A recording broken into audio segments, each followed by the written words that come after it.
What's up, YouTube? Welcome to the Tremain Show. I'm Tremain Davis, and today I have a very special guest with me today. I have Mr. Byron Garrett, and I'm excited to have him on the show.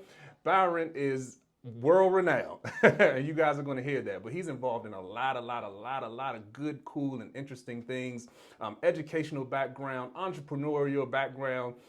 Just really has a heart for the people. So I really want you all to hear what he has to say today. He's going to be dropping a bunch of gems, a bunch of bars about what you need to do to ultimately be successful. Not even just a business owner, but as just somebody who wants to take it to the next level. Mr. Byron Garrett, thank you so much for being on the show today. Thanks for having me. Glad to be here. Yes. I'm very excited. So first and foremost, the shirt is dope. Of course. It's Valdisio. You already know. And we're going to talk about that. That's why I pulled out my suit jacket, y'all. Y'all don't understand. Byron is the man when it comes to style and fashion. So I had to pull out my cummerbund today, so I can match his G on the show. But man, very excited to have you on the show, man. Thank you. I would say you are close to what I would describe as a mogul. And when I say mogul, that is somebody who is very successful in multiple industries and multiple things. A lot of times, people have a struggle to just do one thing really good. Yeah, but to be successful in multiple areas, that takes a different sort of skill set, Extreme multitasking. Extreme multitasking. If that's not a word, we just invented it. It is. We're going to patent that. We're trademark. Yeah, trademark that. There you go. Right there. But yeah, man, I really want to just ask you kind of first to jump things off, man.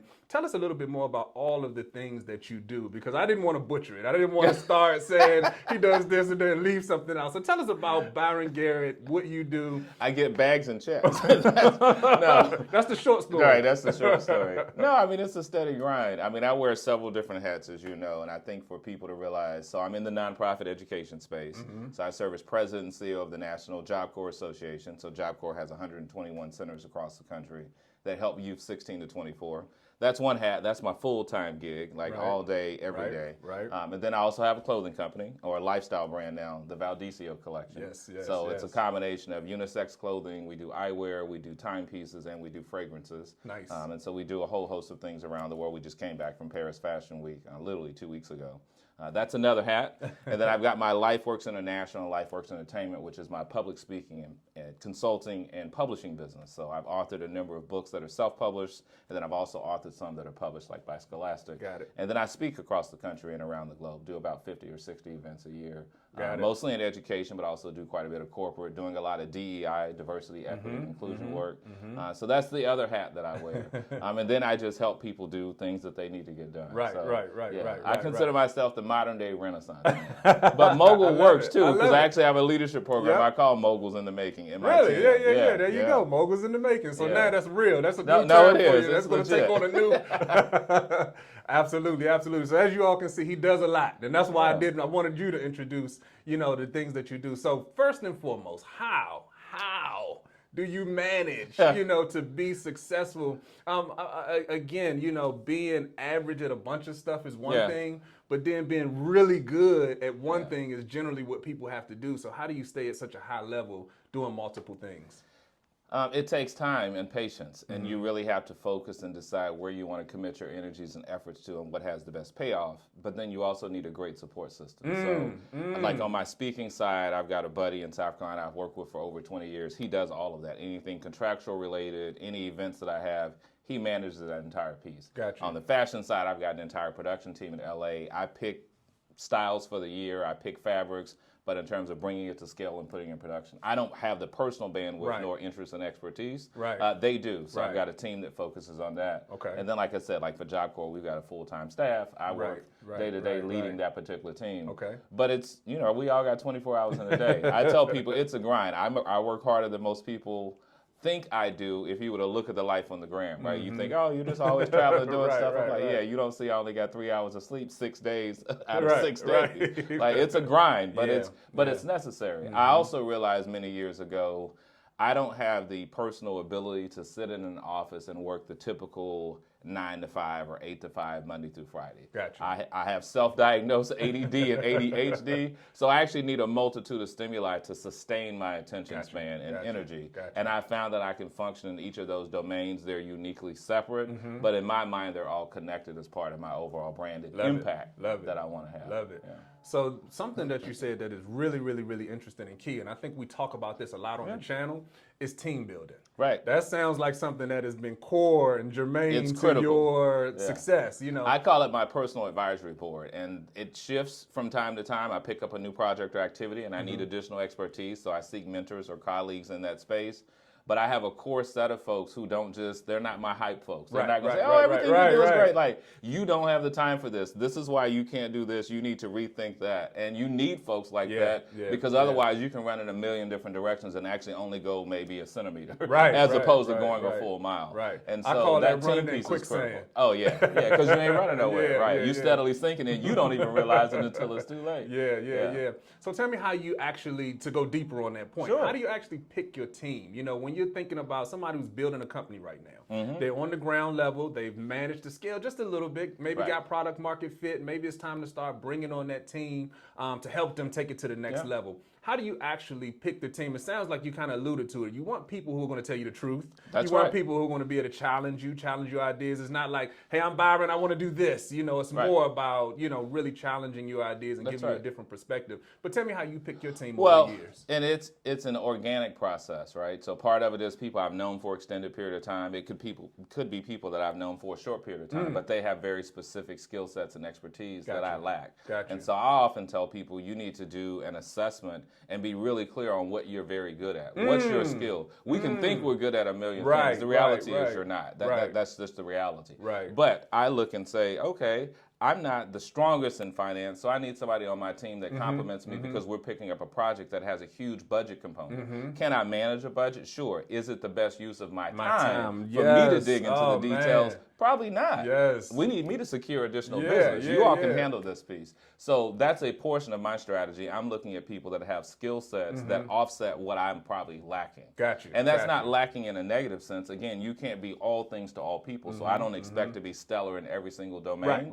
But I'm stellar at identifying folks who can complement and support the work that we're doing and moving in the same direction.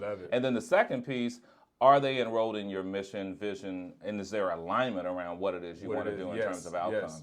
There's nothing worse than being frustrated working with someone who you know for a fact at the outset isn't even supportive of you or your idea. Because that feels, it's rough for both of you. And I tell people I'll walk away from situations because if it's just not the right fit, it's not the right fit. I'm not going to force it.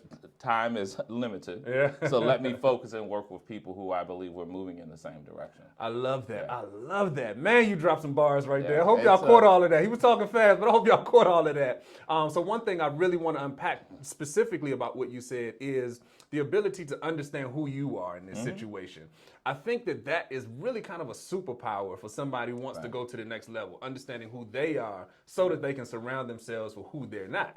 You know, and that's something that it takes growth, it takes self-development to even get to that place. A lot of people want to be everything, want to have control of everything, and that type of thing. So, I mean, tell me about your development process to even get to the point where it's like, hey, I recognize what I'm not good at so that I can go out and engage with people who are good in the areas where I have blind spots. Part of it is trial and error. So you try things and you realize this is not a natural skill set that I have. When I'm doing trainings, I did a session the other week and I was explaining to folks, there's your natural leadership style, your natural ability.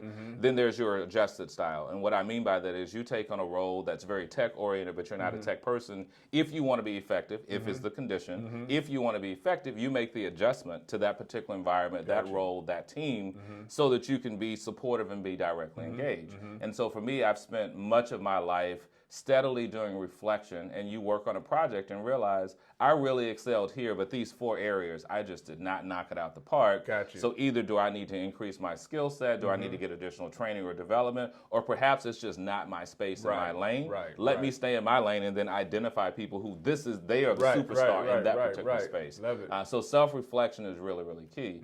And trial and error really is. I tell people failure is not final and it's not fatal unless you're dead. So if the day comes tomorrow, then you're able to rise to the occasion and you get another opportunity. And you reflect and review to say what did or did not work. Or do I enjoy doing this, or how did I feel in the process? And a lot of people miss that piece. They're not willing to take the time because we're running to the next project. But sometimes you got to catch your breath to really reflect to figure out, is this the space for me? I know I like the idea, but is it where I'm going to have the most impact that I want to have? And if not, then you make the adjustment. But that reflection is key. Outside of formal academic training and coursework, you can do all that as well, but you still have got to know yourself. The last thing I'll say regarding that, one of my mentors, longstanding mentors, is Stedman Graham, right? And people say Oprah's long-term boyfriend. I say Oprah's strategic business partner to help make her Oprah. That's my personal belief. But he has a whole program called Identity Leadership, really knowing who you are. And we've been working on how do you help young people cultivate that sooner. The earlier you know who you are, the greater you're going to have longevity and success. The longer it takes you to learn it, the shorter period of success you have, right? And so I tell people that you have to start with you. At the end of the day, it's not based upon what anyone else said, their feedback. You've got to determine and sit with yourself, sit in discomfort for periods of time to figure out what is it that I really want to do and who am I? And those are questions that if you can't answer, the world can't answer either.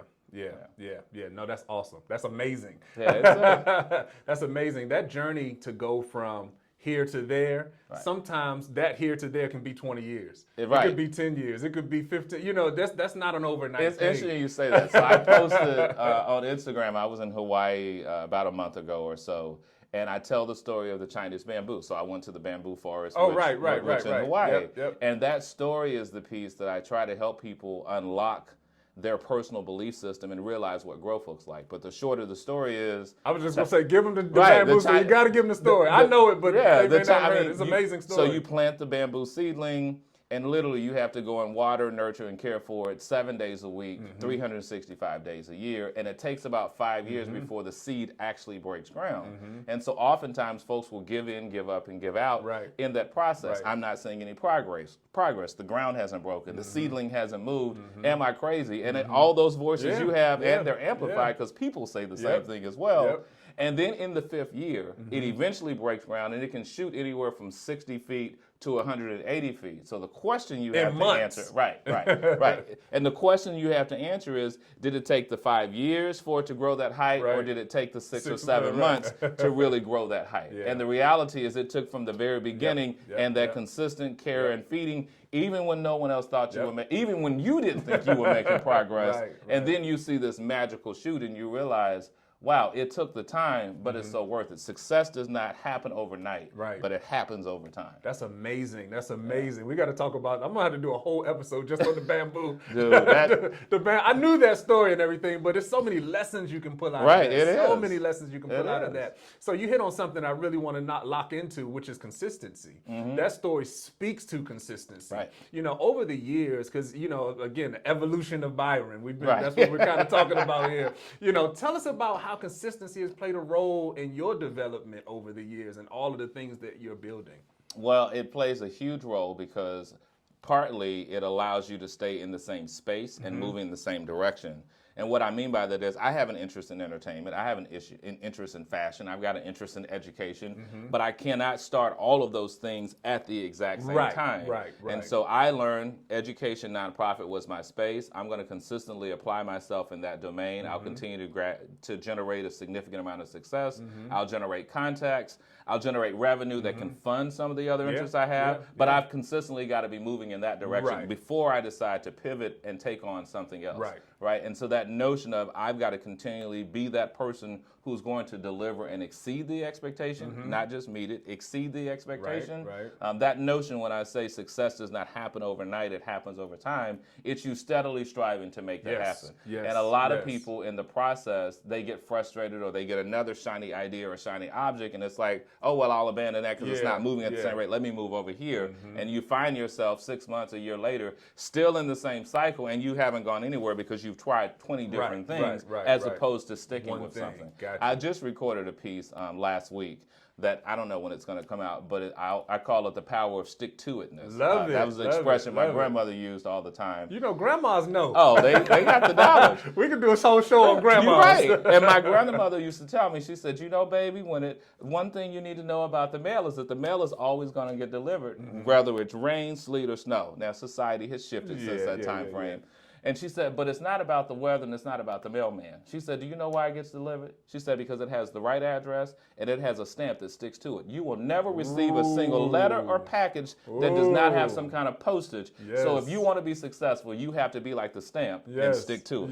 And that particular piece, I mean, that's that old wisdom, but it's true. I've never got a letter. Hold on, shout out to grandma. Right. Shout out to grandma. Try to ship a package and you don't have no postage on it. They're going to send it right back to you saying no postage. No posted. Right, so we got to be like a stamp and stick to it. I love that. I love that. So how long ago did grandma tell you that? Oh, I'll be 50 this summer, so you're talking 45 years man, ago. grandma gave you some jewels, early man. on. That's what I said early, man. Those were bars before bars were bars. Right. You know what I mean? Right. So that's amazing. That's amazing. She called it edumacation. Edumacation. Not education, but edumacation. Right, but the most educated person without a degree. That knowledge, and it lasts. I mean, obviously, it still lasts. There you go. So, there you go. And it's applicable. All right, so let's go back to those days. Let's go back to grandma. I really want to lock into what gave you the passion for some of the things that you do today. You like before Byron even started, something had to kind of push you into the areas that you have a focus on today. What were some of those things? The old Byron, the young Byron. No, it's several things. So I've always been a hustler since I was a kid. I mean, I was a kid with the lemonade stand who convinced my little friend across the street, Bethany. This is first grade. Yeah. Convinced Bethany, hey, you got a lemonade stand, but Bethany was on the better block in our neighborhood than I was. She was also white. I was black. Our neighborhood's predominantly white. She's selling all the time, but her product was not good. Right? Wasn't sweet enough. I convinced, and I told my mom, it was like my first merger acquisition. I acquired Bethany's lemonade stand. You stand here and wave at everybody, and I'm gonna take most of the profits because she just wanted to do the process. She actually didn't care about whether it made money or not. But for me, I'm like, wait a minute, we're gonna make this $1.50 today because I want to go to the show or I want to go buy something. So I've always had kind of that natural tendency, and I'm the youngest of 3 boys, right? So both of my brothers are 7 and 8 years older than me. So I always felt this competitive drive to exceed whatever it is they did. Let me be the better student. Let me be the better organizer. Let me be the better son. And so I've always had this innate desire to want to please and make sure that I deliver. That's the second thing I would say. But the third, growing up, my dad was United Methodist pastor. My mom has always worked in human services. And so I've always felt this burning desire and compassion to help have some significant contribution and indentation on humanity. How do you leave the world better than you found it? And so thus the education piece, the human services, that's always been a core of who I am because that's how I was raised. That's what we do. If you got it, I got it. If you don't have it, I don't have it, but together we're going to figure out how to get it. And so I've always operated from that perspective, and I consider myself to be continually blessed because that's always my focus. It's not how much money I can amass, it's how much impact I can actually have. And they seem similar, they look similar, but they're actually quite different when you quantify them. Absolutely. No, that's amazing. So let's talk about how maybe your parents had an influence on, and we have this discussion. This is something that I've done on the show a couple of times, even with the guests that have been on here. Are entrepreneurs born? Are they made? Sounds like you kind of came out the womb like, hey, we doing mergers and acquisitions, something that was kind of in you. I've been an entrepreneur for 20 years. I started my first tech business in 2001. That's 21 years ago. It's something that I started my first business in 8th grade. I was going to say, so it's been longer than 20 years. My first business was in 8th grade. I sold candy in high school and I was making $1,000 a week. Oh, man. Listen. Tax-free money. I had a candy business in high school that was illegal because we weren't allowed to course, you weren't supposed so I had to to. sneak it in. Yeah. And then I had 2 teachers on payroll because they found out that I was selling. They said, listen, you're going to get suspended, but this will cover my gas. You know, this is the 90s, so they're like, you know, $20 a week will cover my gas and food. And they were like, if you give me that, I won't tell. I had 2 teachers that were on payroll. You've been doing Byrons. You've been doing Byrons acquisitions. I've been doing Browns. Hey, I had the same thing. I tell people I had an entire setup. I had a whole distribution system, not only at my school, but by the time I graduated, I had multiple kids at different schools in the district that were selling. I'm like, I had a whole supply chain. I used to and pay the folks kids. were like, what in the world? What are you doing? But hey, and you talk about familial support or family support. My dad used to take me to what was called the cash and carry long before there was Costco and BJ's and Sam's Club. And he would take me to buy my cases of Snickers and Twix and Blow Pops. And he was like, you're really onto something. And you're serious. He was like, now you can't eat your product. That was the first thing I learned. If you eat it, you have no money. And you have a bad stomachache. And so that whole process really taught me that if you have a vision and you're passionate around it, people will rise to the occasion and support you, but they're waiting to see your level of commitment to it. And for us, it was one simple activity in middle school where I wanted a bicycle, and my folks were like, well, when you raise half the money, we'll go get you a brand new bicycle. But we're not going to go out and get this new Huffy BMX bike, which is what I wanted, because all the kids had one. I came back 2 weeks later and said, here's my money. I'm ready to go get my bike. They're like, well, wait a minute. We need a week.